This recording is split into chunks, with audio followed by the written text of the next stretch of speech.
Good morning. Today is episode 164 of Look What Just Found. I just got back from vacation. We went to Rehoboth, Delaware. It was very nice. Recharged the old batteries. It's funny because I took everything with me to do videos out there, and you could do a lot of walking in Rehoboth, a lot of walking. We didn't stay right on the beach. We were off the beach a little bit, so just to get, you could take, they have a shuttle that goes, but we really like, me and my wife like walking, so we walked and walked and walked and walked for days. We walked, and so it just never came up to make videos. They had a Goodwill out there. I did try to go to the bank, but maybe my accent, they just didn't understand the question. I asked for if they had any penny rolls that customers brought in, and they said yes. And when I got there, they had the empty penny rolls for me to put pennies in, and I was like, no, that's not what I was asking for. And they just look utterly confused, and I was like, no. And that was that. So kind of killed the mood, as far as that goes. But today what we're gonna do is, I'm always doing it. Someone even asked me what cherry picker rolls were before. I didn't even know what cherry picker rolls were, right? All this stuff you have to think about. From the majority of my viewers, they don't know what a cherry picker roll is, a customer submitted roll is. They don't understand what an error is, and that's fine, right? So this channel is really geared towards the majority of the viewers. The people who understand this are a little tiny fraction, right? The Otises, the Erics, the Sandras,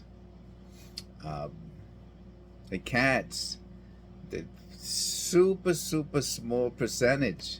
Most people don't know what a die clash is, don't know what a strike through is. This is language that is beyond the average viewer.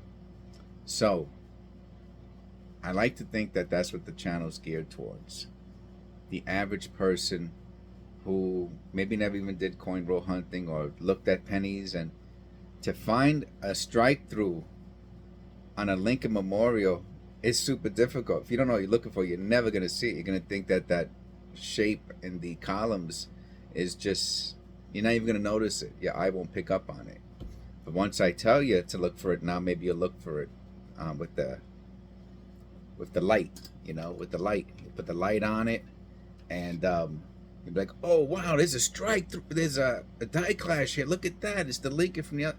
And this is what will spark people's interest in coin roll hunting, things like this, that honestly I don't see other channels doing. So hopefully that's the attraction to the channel, and the subscribers and viewers in the comments are all supportive of that. So what's it worth? I did a video that shows how to look on eBay in the past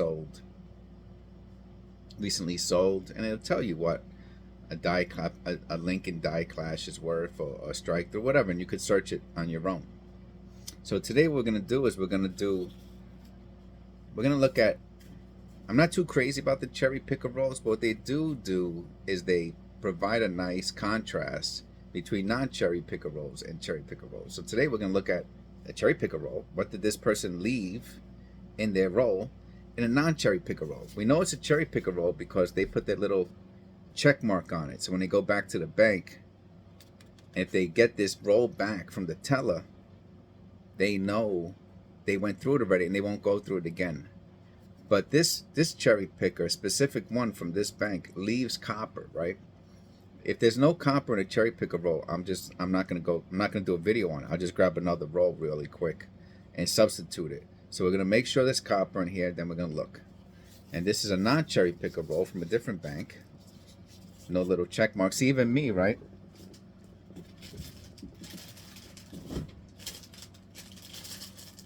He puts a check. That's one of his. See, I looked through it already and I put it back in. And I took the copper out. But me, I put an 83 on it. So I let everyone know if someone gets this roll and they're a coin roll hunter, there's no copper in here. I don't even do a check. I put 83 on mine. All right, so without further ado, thank you. God bless. For all of everyone who wished me a nice time on vacation, thank you very much. I'm glad to be back. And we're going to do a nice, fun contrast between these two penny rolls. All right, so we're going to start with the cherry picker roll. And then what I'll do is I'll keep the significant findings on the desk, right?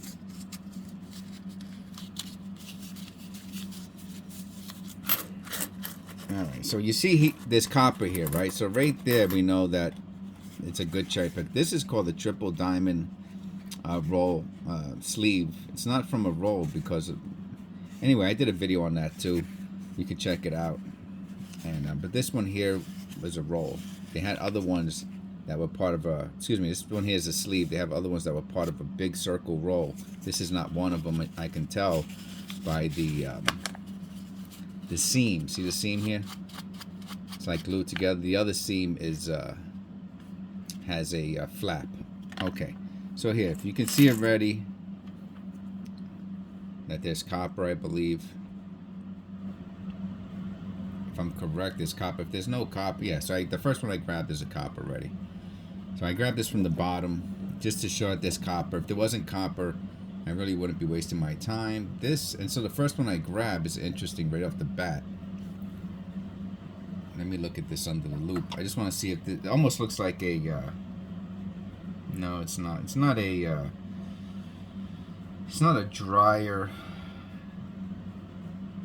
Wow. So it's pretty interesting. This one right here is interesting right from the beginning. Is this post-mint damage? You know what? I just realized, I guess my brain really is on vacation. I did not put in the I did not put in the